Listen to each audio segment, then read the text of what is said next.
Hello, good people. Emmanuel Safali bringing you the Promise Insurance Show. And today we want to talk about what is marine insurance.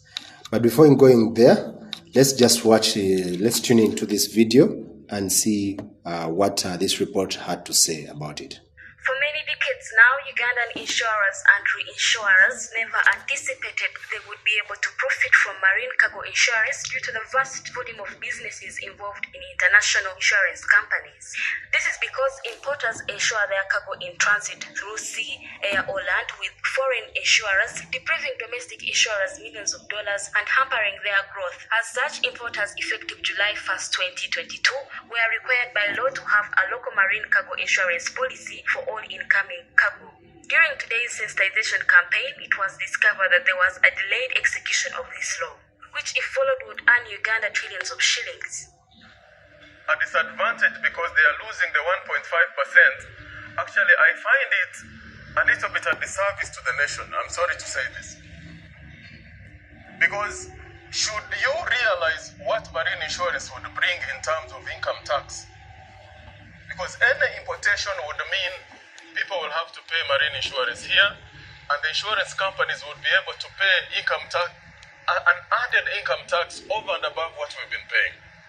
Uganda's Clearing Industry and Forwarding Association, the umbrella and apex body of all indigenous clearing and forwarding firms in Uganda, further expressed their dissatisfaction with government as Chinese have so far brought in 4 drilling rigs, yet the Petroleum Authority has not considered the domestic insurers or reinsurers. We have seen a 4th rig coming in. One rig could have an insurance policy, a premium of around $90 million. Well, if Ugandans were to be insuring this, do you know how much money we would have right now in Uganda? I am surprised that even since we started the sensitization, we have not seen Petroleum Authority in the picture. We have not seen Minister of Energy. KACITA further affirms that indeed it is true URA has deliberately failed to contribute because they believe they would earn less if they consider domestic insurers, as the Act was passed in 2017, hasn't even started stages of implementation. Cannot have our institutions on board. And then we have a lot of challenges. However, as government, they should look at a better part of the bread, which is having the insurance localized. Let government take on this with the IRA.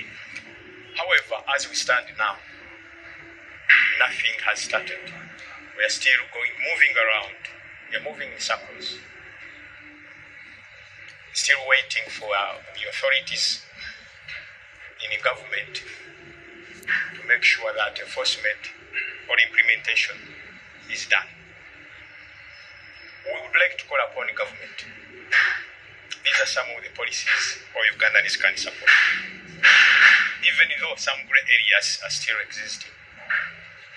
And that is, how much have they done in negotiating with other insurance companies, because not many of them are represented in this country. While the sector is overseen by Insurance Regulatory Authority, they have admitted that there has been slow implementation, of which they intend to liaise with URA and other stakeholders to harmonize the situation, regulatory framework in place for marine insurance. The implementation has not been fully realized because of some technicalities here and there amongst the different stakeholders. Probably the main enforcer, who's the Uganda Revenue Authority.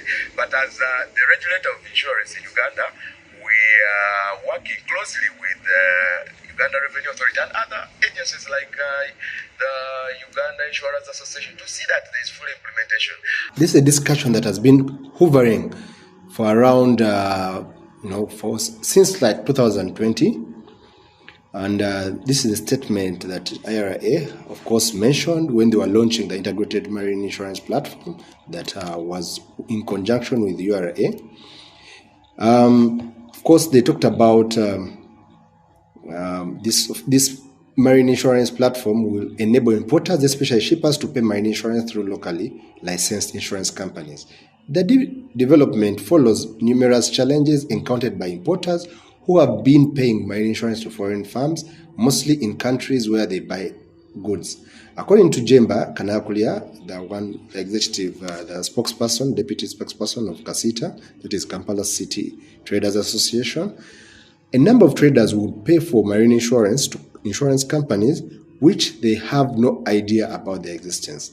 This on top of receiving policies written in languages not understood by the policyholder. So that's the reason that the regulator, IRA and URA came up and said there has to be a local marine insurance policy.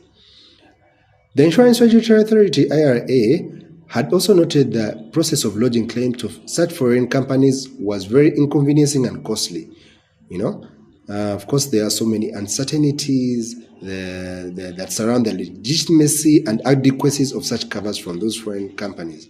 Issues of premium flight and revenue loss were also highlighted, as said by Alhaji Kadunabi Ibrahim Lubega while speaking at the launch organized by IRA. So let's see what URA said.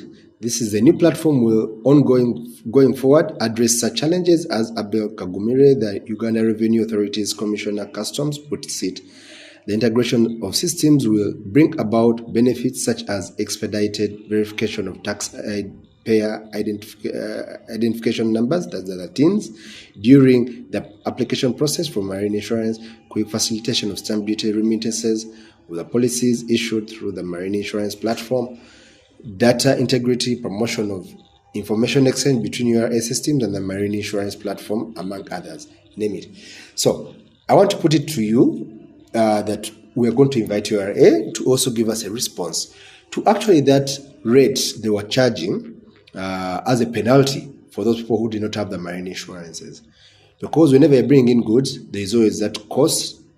Before it has been cost, insurance, and freight. That is CIF. But now the model has changed to cost and freight.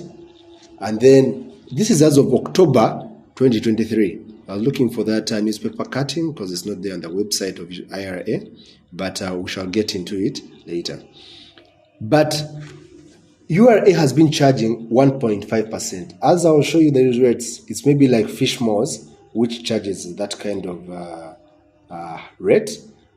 Because for them that was the standard, the penalty. Yet there are different items. When you contact your insurer, they'll be showing you these rates and charging you accordingly.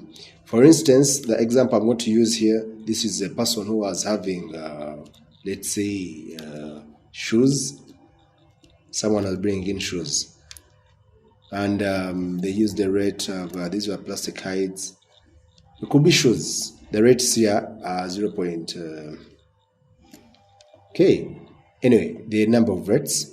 But let's just go to the example here. This is a company, let's say, that was bringing in shoes. Of course, the marine quotation, depending on the insurer you have chosen, you can go to your local insurer. They have to give you a quotation that looks like this. If it's in dollars, it can be in Uganda shillings. But most times, most of these items, you have to present the pro forma invoices. Later on, you have to present the bill of lading once the goods have set dock from wherever destination they're coming from. Now, this is an example of an item. These were like, say, shoes. They were coming from India, New Delhi, to Kampala warehouse. And that's another benefit about using the local insurance. Initially, the foreign insurance would only cover the items up to the port of destination, which in Uganda's case is mostly Mombasa. Or if you are to use the Tanzania route, which is the longer route, that is Dar es Salaam. And that will be the end of the insurance. Yet here you can actually cover the costs, the goods up to your Kampala warehouse or your Jinja warehouse, anywhere in Uganda. That is the destination, the last destination. So you have to make sure you get a cover and it's covering you properly, because there are also many road risks from Mombasa through to, say, Nairobi. There are lots of thugs who can actually steal your items. Then from Mombasa to Kisumu there are also lots of risks in there. Naivasha, I'm told, is very notorious for having such thugs. So this is a quotation. This is an example. Let's say this person had a 20-foot container. He had truck spares. These are truck spares actually. Worth, say, $70,000 US. We charged him a rate of 0.4%. such that the premium comes to about $315. That's a basic premium. You add in some other taxes like the trading levy, 0.5% of that 300, that's 1.6. Then 18% of that's VAT, value added tax, about $57. Then $10 as stamp duty. It's also a tax that is regulated by URA. So the total premium here will be $384. This is relatively affordable compared to the item they are going to pay. But remember, URA would have charged someone a penalty if had this same consignment of 1.5%. Let's say this would be 1.5% of the $700. This is the this is USD. Sorry, I have to convert this. Okay, just disregard the Uganda shillings level, but they will charge you a rate of about $1,000. So this is just for illustration purposes, but we're going to call on to URA to tell us and explain. Maybe another thing is excess, usually 10% or $100, whichever is more. Usually, if it will put it in Uganda shillings, it could be less. This would be about 100,000 Uganda shillings. As we are going to see to the minimum rates here.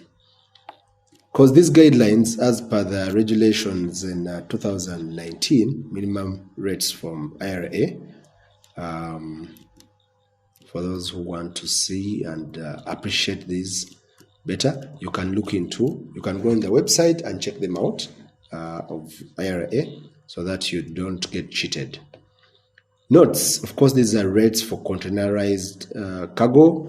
For non-containerized, we can charge 20% loading, depending. Air cargo can be subjected to a 25% discount.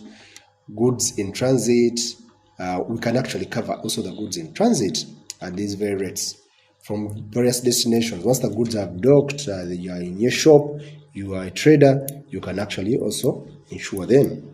Inland transit attract actually a 30% discount of the marine rates within Uganda. So there's a lot of more detail here. We can't go into all that. This is just an example. There are also more discounts that come for the bigger bulk traders. The minimum excess is also put into consideration here. So basically, this is information that is at your fingertips at the website. You can use this information. We are in that digital information, so let's not be victims. And as we call upon URA. So as we conclude, I remain Emmanuel Safali, and I wanted to just take you to this last video, just to appreciate the importance of a marine and goods in transit insurance, because it can also be the same thing. Maybe one other development. You can see some of these containers. As you have recent developments, you have been seeing that there have been pirates and attacks at the seas, high seas.